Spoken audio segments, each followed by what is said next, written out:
Hey, it's Alicia from mobilitymastery.com, and I want to invite you into a conversation that I'm having with my body right now, but I want to have a conversation with you, and maybe you could think about this in relation to your own body regarding fascial restriction and blood circulation or blood flow. And the reason I've been thinking about this lately is because I have had some tension on my left side in my arm that is not really there on my right side. And if you've been following the Fashionista series, there's a personal story there as well, which I'm not going to really go into in this video. But even before I had kind of a profound experience of that tension that I was feeling being related to toxicity that I was experiencing, I was noticing it. For example, on a recent hike that I went on with friends, I said out loud, hey, do you guys think, there's any relationship between tight fascia and heart attacks? Like if the fascia on the left side of the body is getting tighter, than the right, perhaps, could it lead to or indicate something pre-heart attack that you could do something about and prevent something like a heart attack? And it just kind of sent me on this thought trail, and I wanted to film this video, even though it's not going to be like, I'm going to have an action for you, but this isn't, a teaching video. I'm not on the whiteboard. I'm not going to show you any diagrams of the body.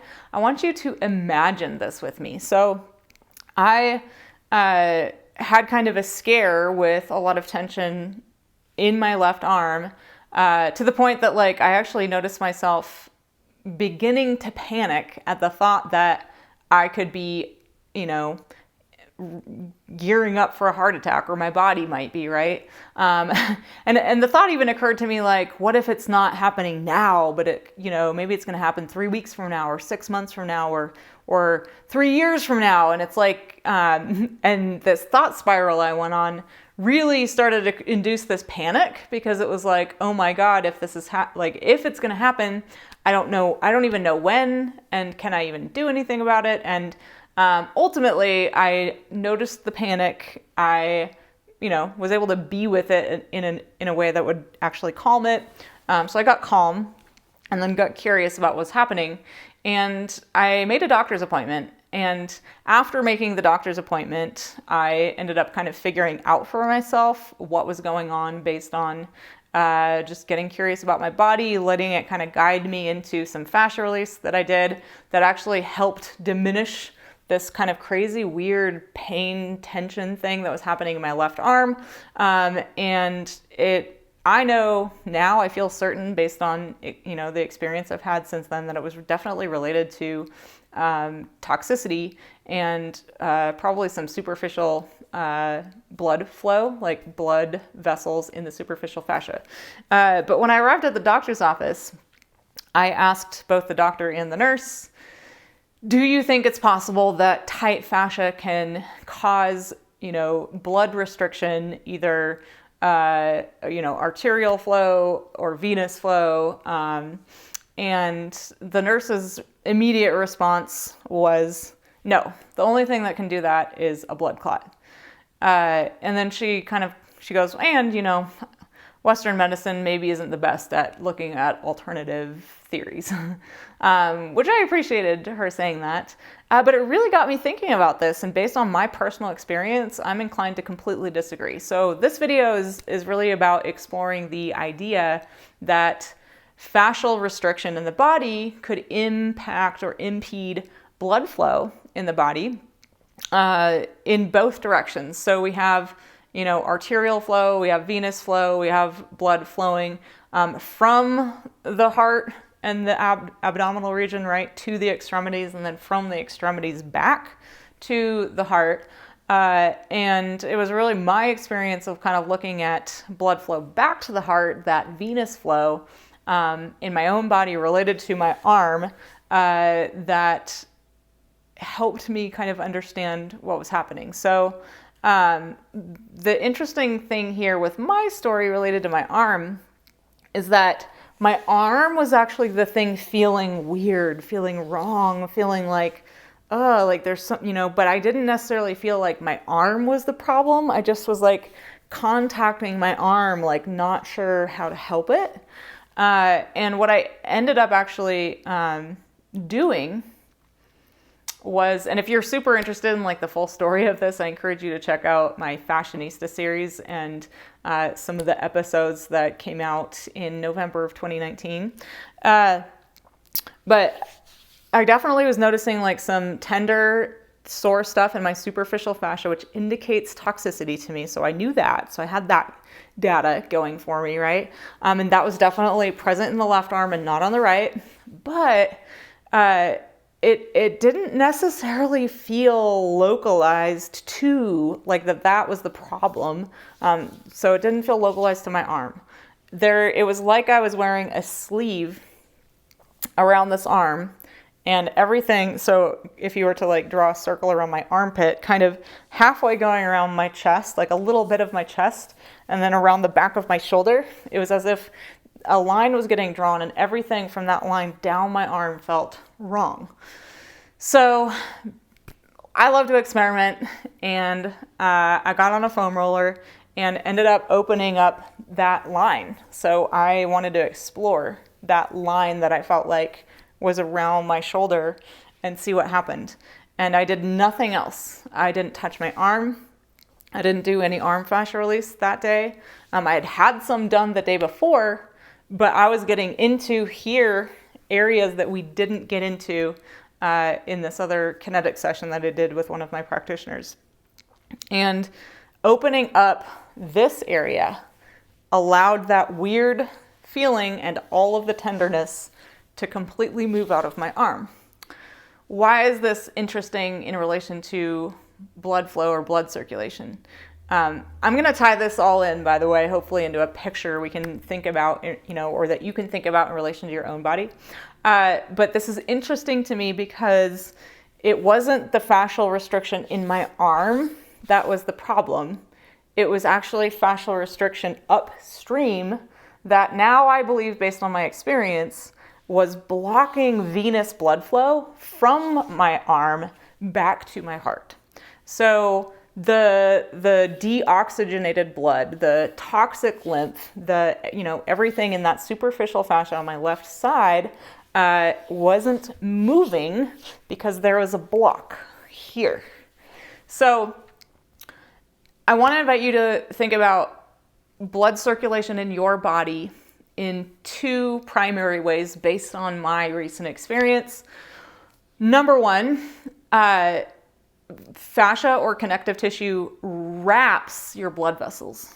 So it's, I've talked about this ad nauseum on this channel, but you have fascia or connective tissue everywhere. It wraps your nerve endings. It wraps, every tiny fibril of muscle tissue. It wraps your muscle fiber. But that's in the deep fascia. Fascia also, and so deep fascia is in the musculature, but fascia also exists, in that superficial area just below the skin where our lymph system lives. And those blood vessels, the venous, flow, lives actually in your superficial fascia. That's where those blood vessels are. And fascia wraps each individual blood vessel. So it can absolutely, in my opinion, I think it's just logical if that fascial system is shrinking and dehydrating and getting compressed, that it can certainly have an effect on blood circulation locally. So where there's restriction, there can be blood restriction as well. So where there's fascial restriction, there can be blood restriction. And it's systemic as well.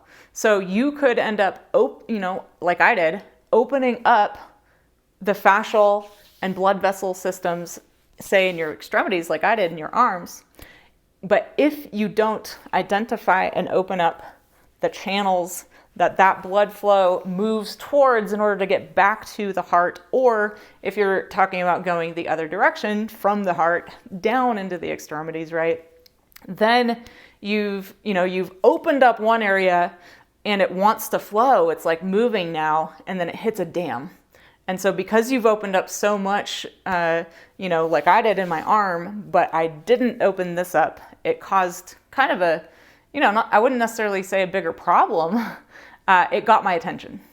It got my attention. Thankfully, I was able to do something about it and actually listen to my body, get on a foam roller and open up the right areas.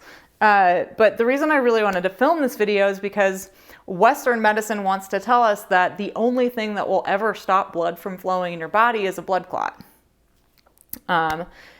Maybe we would talk about it also in terms of like sclerosis and, a hardening of the blood vessels or something like that. But I think that's kind of also maybe goes in the same vein. It's also what they mean, like a blood clot, or, that's why they put people on blood thinners. And those come with so many potential risks and side effects, right? So if you're somebody who is, maybe struggling with blood pressure issues, or blood flow issues, so blood circulation issues, I think fascia release could be a really great place to look to help your blood flow throughout your whole body. And that's the thing though. You really, if you're going to use this in that regard, especially if you're facing any kind of medical issue, like first and foremost, I'm not a doctor. I'm not here to diagnose anyone or tell you how to cure it or fix it or anything like that. I'm just here to help you consider that there might be a relationship between your fascial restriction and your blood vessels, your blood circulation and its ability to flow. So I want to encourage you to consider using fascia release and do it intelligently. Use your smarts.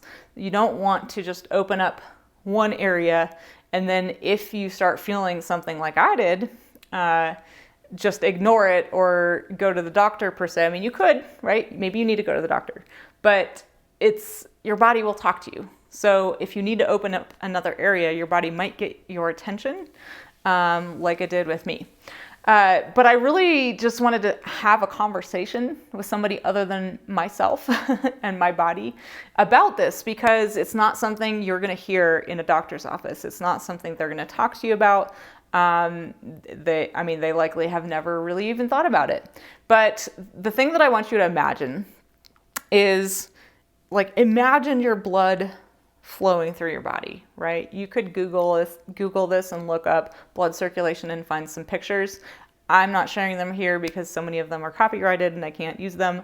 But imagine, you've got capillaries, you've got veins, you've got arteries, right? All these different pathways that blood travels through. And each one of those is coated in fascia. There's fascia surrounding it. And you've got, capillaries, veins, and arteries running through your body where there's a ton of fascia, whether it's the superficial fascia or the deeper fascia or where those two meet each other. So there's fascia everywhere, right? And the metaphor I've always kind of given that instantly makes sense to people is imagine for a moment, I'm going to use this with blood flow instead of, I've used it with muscles before. But imagine for a moment that if you were standing upright right now, that your body is a piece of tubing, right, for blood to flow through if you were connected to other things, right? And the clothing that you're wearing is the fascia that's surrounding that blood vessel.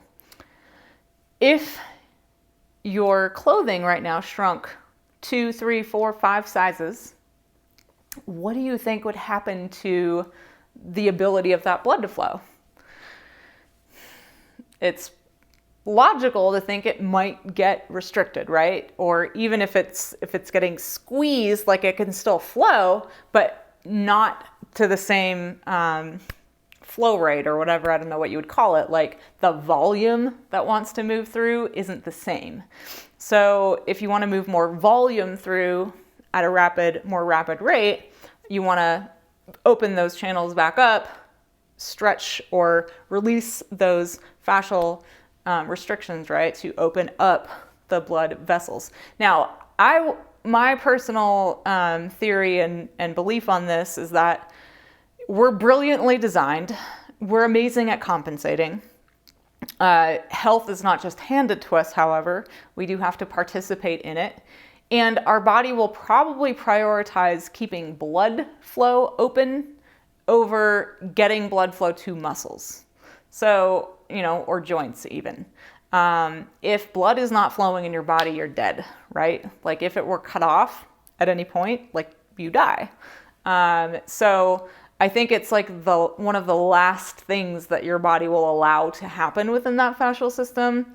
So depending on how much trauma is stored in your body, how much stress you've accumulated in your body, how much tension you're carrying in your body, how much repetitive motion you do, how you've used your body, and how maybe you haven't actually moved that tension out, right? Depending on the load you're carrying in your body, you may not be anywhere close to your body restricting blood flow yet.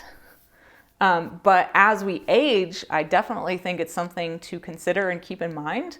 And I just have this fascination with wondering how much fascial restriction might be playing a role in things like heart attacks, maybe blood pressure. And it's not something that's getting talked about out there. It's not being studied really. It's not getting explored, but we can do this ourselves and do our own experimentation and our own studies on our bodies, much like I did with my arm. If I had simply given into that panic and went to the hospital, I have no idea what they would have done with me, probably some kind of testing, right? And I did go to the doctor 2 days later, but if I'd gone to the hospital, they would have ruled out, a heart attack or anything acute happening, probably put me on blood thinners just in case, or who knows what, right? But I wouldn't have had the experience I had of learning what my body was actually trying to tell me. And it was really profound. Like, I feel like I have a whole new relationship to my body right now based on blood circulation consciousness. Like, I feel really conscious of my body's need to circulate blood, not just from the heart and abdomen to the extremities, but to allow that deoxygenated blood back to the heart. And also, right, anything toxic, the toxic waste in there needs to come back and then move out of the body.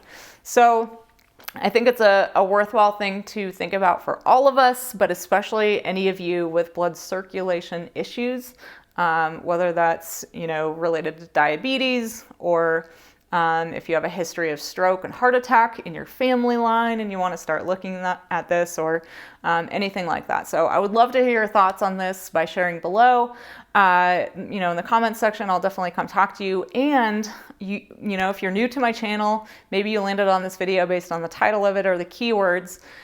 Please know that I have a ton of free resources on this channel for self-fascia release that you can begin to use right now, head to toe stuff, depending on, what's going on with you. But you can use the search function here on YouTube or on the blog to find what you're looking for based on body part or muscle name, or if you're, it's a different category of issue than blood circulation, but if you're in pain, it's by pain pattern, like SI pain, back pain, knee pain, stuff like that. But I have tons of fascia release techniques on this website that you can use to open up that fascial system that will help with blood flow. And then just keep in mind that if you open up your extremities, your arms and your legs, but something is getting your attention around, around those areas in an area you didn't pay attention to, and it could show up like mine, right? So my arm was what was getting my attention, but I noticed it was like the boundary or the delineation. There was like a definite line of where I felt sensation that was getting my attention, and then where it's like the rest of my body was fine. So that line is what I would pay attention to, not necessarily the extremity that might be getting your attention in the case of blood circulation. So I hope this was an interesting video and something you'll consider and think about. And if you do attempt to use fascia release to open up those pathways and increase blood circulation, I would love for you to share your experience below this video. I have actually had clients of mine report an increase in internal temperature, like in their extremities and their feet, as a result of working with me and doing fascia release. So I know it's possible there to do some interesting things that are beyond the ability of modern science to comprehend. Really cool stuff. I encourage you to experiment. Be safe, of course. Use your own discretion. And again, this isn't medical advice. If you need a doctor, you should go to a doctor. But it's fun for me to think about this in relation to my own body, and I encourage you to do do that with yours. So thank you so much for watching, and I'll see you next time.